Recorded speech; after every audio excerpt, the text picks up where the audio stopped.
Hey, what's going on guys, it's Cynical. So today I wanted to revisit 0.2 Birth by Sleep, as it's been a long time since I've last done this.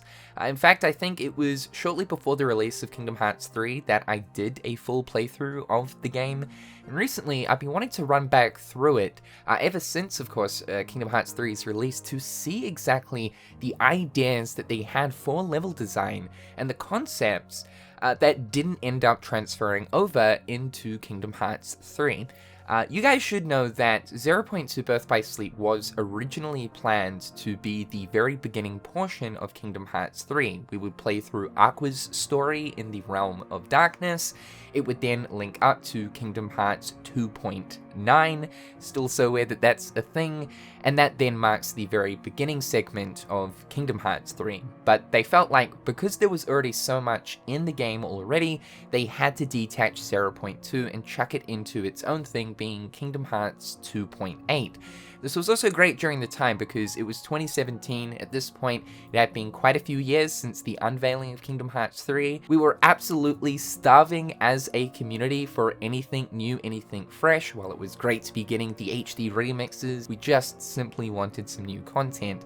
And this was a way to give the community a little bit of a glimpse into the future of Kingdom Hearts, to see exactly what a modern HD Kingdom Hearts title would look like. In a way, 0.2 was a sort of tech demo for Kingdom Hearts 3, so that we could actually play around with some of the ideas that they will be using for Kingdom Hearts 3, namely looking at the new graphics. Holy fuck, what is that? More so some of the systems they have in mind, namely to be able to test out the situation command system. Also too, to have this story was absolutely fantastic because Birth by Sleep Volume 2 was going to be a planned additional Kingdom Hearts title sometime after Birth by Sleep. Volume 2 was teased at the end of Birth by Sleep, and it was something that Nomura had wanted to do for quite a few years after the release of that game. While I don't think that 0.2 Birth by Sleep is Volume 2's ideas entirely, it is at least the core of what Volume 2 was going to entail. The events in which transpire whilst Aqua is in the Realm of Darkness. 0.2 being the shortest Kingdom Hearts experience with a runtime of about 2 hours and around about 4 to 5 hours if you're wanting to do and see absolutely everything,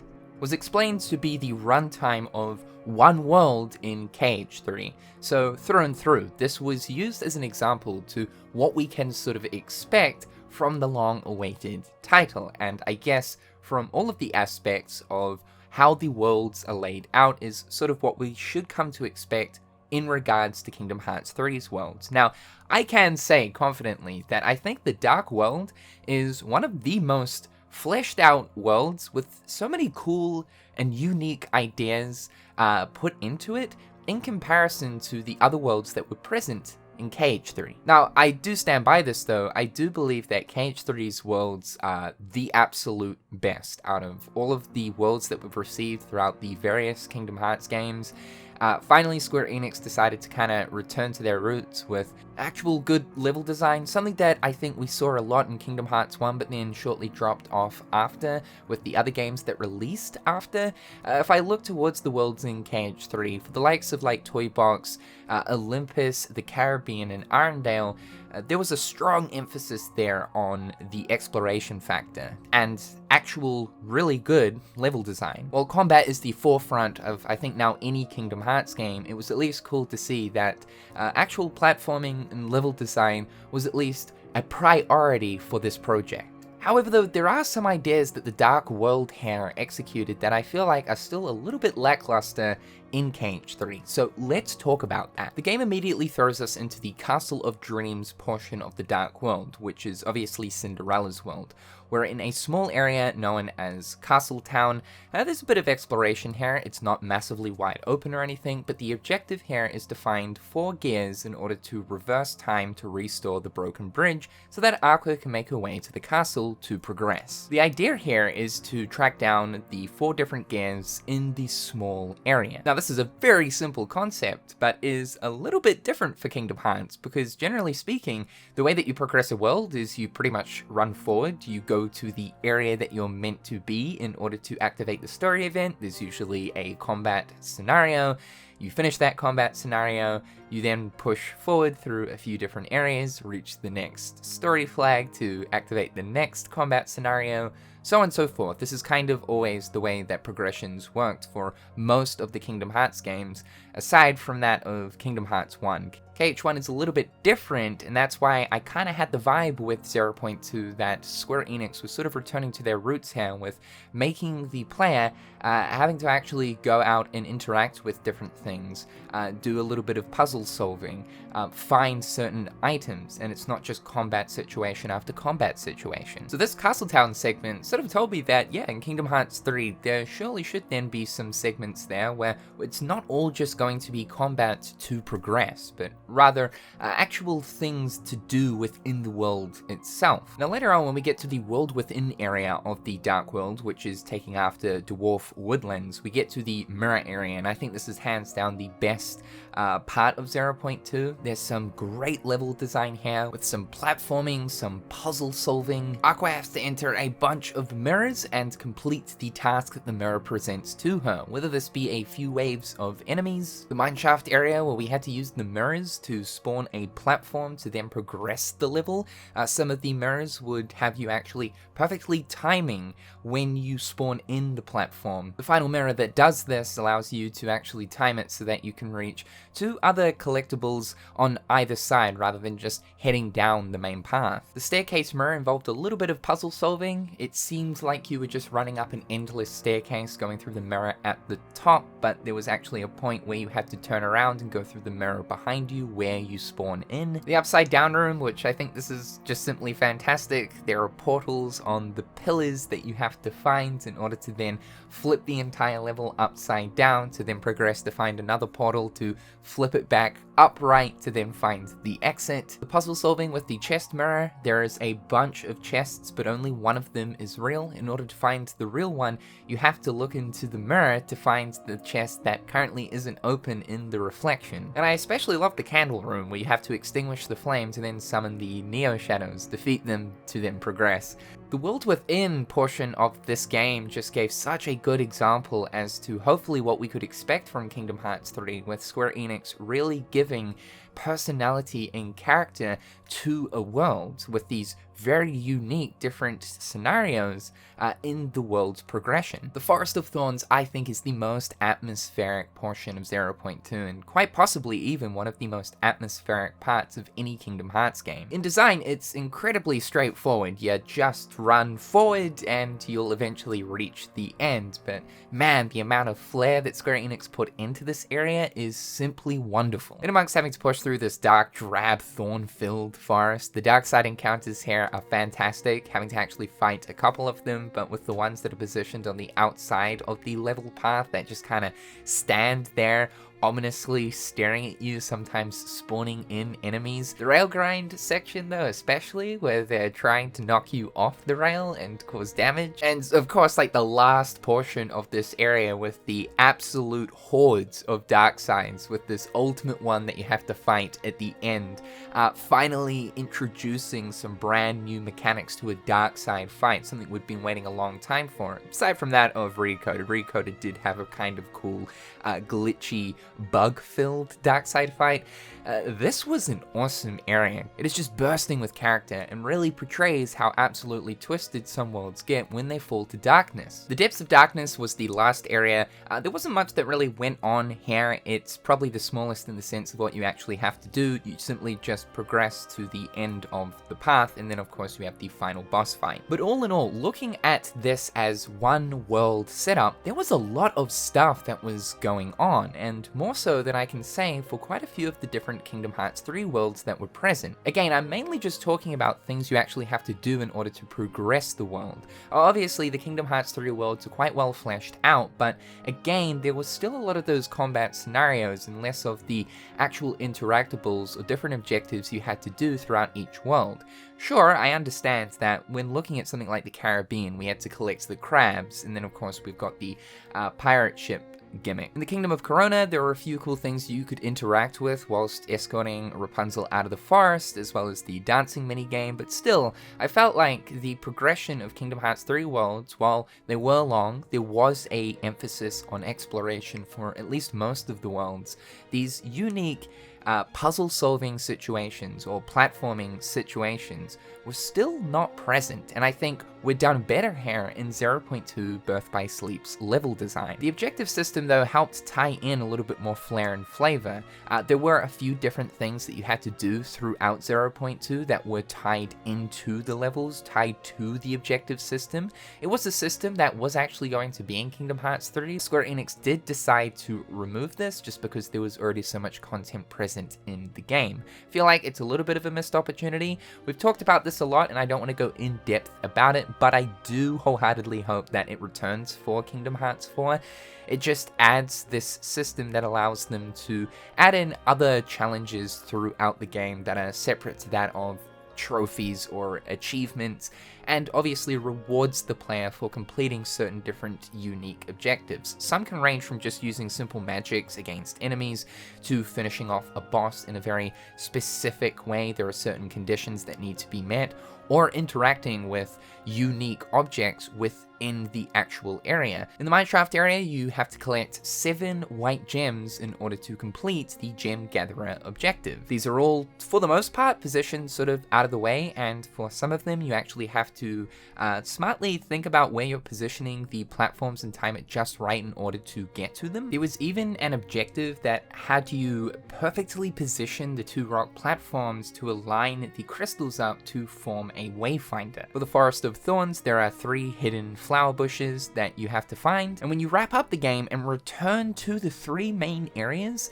there are these icons known as memories that you have to find. These were all tied to the objective system, and upon completion rewarded you with some unique cosmetic items. I really do wish this was in KH3, only because it would have added some additional content, some extra, I guess, side questy type stuff to do in all of the worlds. This could have been so hard utilized throughout specifically San Francisco, the, I guess, most emptiest of worlds out of Kingdom Hearts 3, and is actually one of the biggest. I think it's just due to the sheer size of this massive wide open city space that makes it feel so empty, because this space was so underutilized. Yeah, you got the Flash Tracer minigame, and like that's about it. The amount of potential this city could have offered with really cool minigames and stuff tied to an objective system with things you have to find throughout the city, specific little hidden alleyways or crevices or things to actually do tied to an objective system would have been great. I also love the way that the secret boss is accessed in 0.2. It's unlike accessing any other secret boss throughout a Kingdom Hearts game.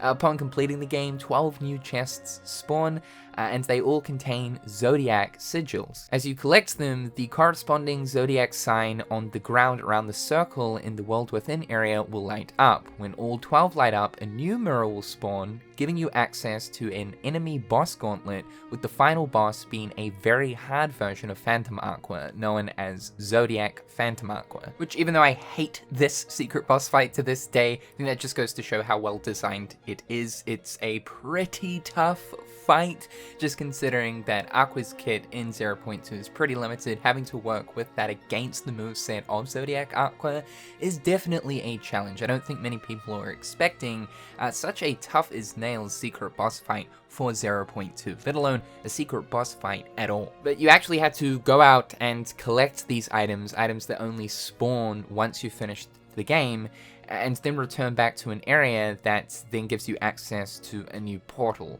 Whereas in any other Kingdom Hearts game, it's just simply returning to a previously explored area.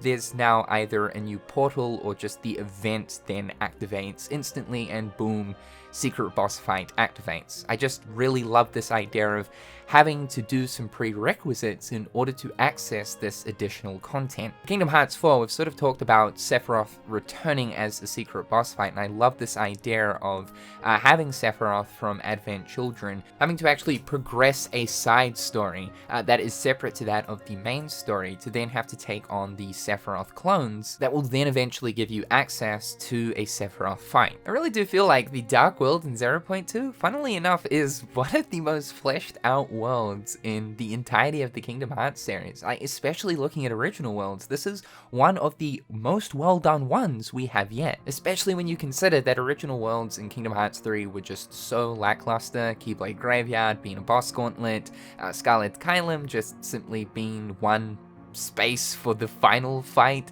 and then Twilight Town being done absolutely dirty. It was really up to the Disney worlds to pull through, and that they did. It's just some of the ideas here executed in 0.2 I wish were further executed and built upon in Kingdom Hearts 3. Just a few other things that I thought I would add in here that are present in 0.2 that aren't in KH3.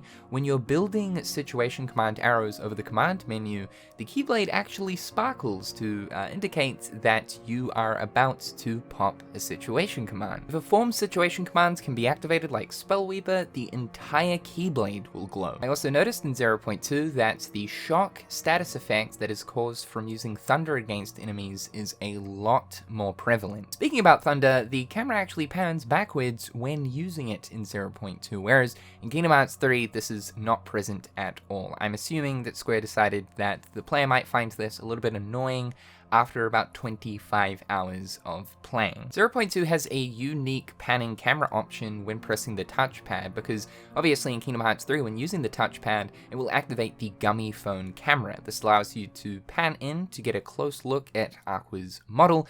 This is probably in order to, I guess, show off the different cosmetics that you currently have equipped. And one thing I thought I would also mention too is Critical Mode. Critical Mode was in 0.2 from the very get-go. This is something that wasn't present in Kingdom Hearts 3 that a lot of people kicked up stones about, and considering that the code of Critical Mode was already present there for a modern Kingdom Hearts title, though I know a lot of tweaks were still probably had to have been made for Kingdom Hearts 3. It's just interesting to see that Critical was never available for Kingdom Hearts 3 from day one. It was later on added into the game a few months afterwards as an update. 0.2 uses the Ja suffix for its fourth tier of magic compared to Kingdom Hearts 3, which was changed to use the Za suffix. This is more of a localization thing, but also a fun fact too. Before Kingdom Hearts started to use Za or Ja for its fourth tier, it was actually known as Gun, so Blizzard Gun as well as Fire Gun were known as fourth tier versions of magics, and those were seen in Kingdom Hearts 2. Also, Blizzagun was going to be the name of Blizzaja in 0.2 as seen by an early trailer. Now this one is massive. Did you know that if you use the team-up attack between Mickey and Aqua known as Wayfinder against the final Demontide boss, it will show off a unique cutscene and perform a unique move against it where Aqua chains the boss together for Mickey and Aqua to then unleash havoc against it. There is one example of this in Kingdom Hearts 3 where if you use Goofy Bombarder against one of the Sandworm Heartless, Goofy will actually be flung into the throat of that Heartless and instantly kill it. But that is simply the only example of a unique use of a situation command in the entire game. This idea of a unique cutscene popping with a super unique attack that will be executed if you use a very specific situation command against a very specific enemy was something I wanted to see more of when we heard about the Sandworm thing with Goofy Bombarder when the previews of Kingdom Hearts 3 were rolling out shortly before release, but this is literally the only example of which, and was used here in 0.2. All in all, I really enjoy 0.2. It's such a unique Kingdom Hearts experience, being that it's only a couple of hours long, but introduces so many cool ideas, and it was a great way of getting an example as to exactly what we can expect from a modern Kingdom Hearts title. There were a lot of ideas, I feel personally, that were left behind in 0.2 that were never further added or expanded upon in KH3, that in areas of which I feel like are a little bit of a missed opportunity, especially in the worlds that don't fully harness the full potential of what could have been added. As I said, it's ideas that I hope to see in Kingdom Hearts 4. But guys, that is all for today. Just a little bit of a rerun through 0.2, just to bring up some of the ideas that we used in this game that I know a lot of people have kind of forgotten about, just because this game isn't talked about too much, and I think that's in part due to the game being such a short experience. Not a lot of people go back and replay it. Hopefully this has given you some food for thought, and maybe be added to your list of different things that you want to see out of Kingdom Hearts 4. But however, as always, let me know what you think. I've been Cynical, hopefully having a fantastic day, and I'll see you guys real soon. Peace.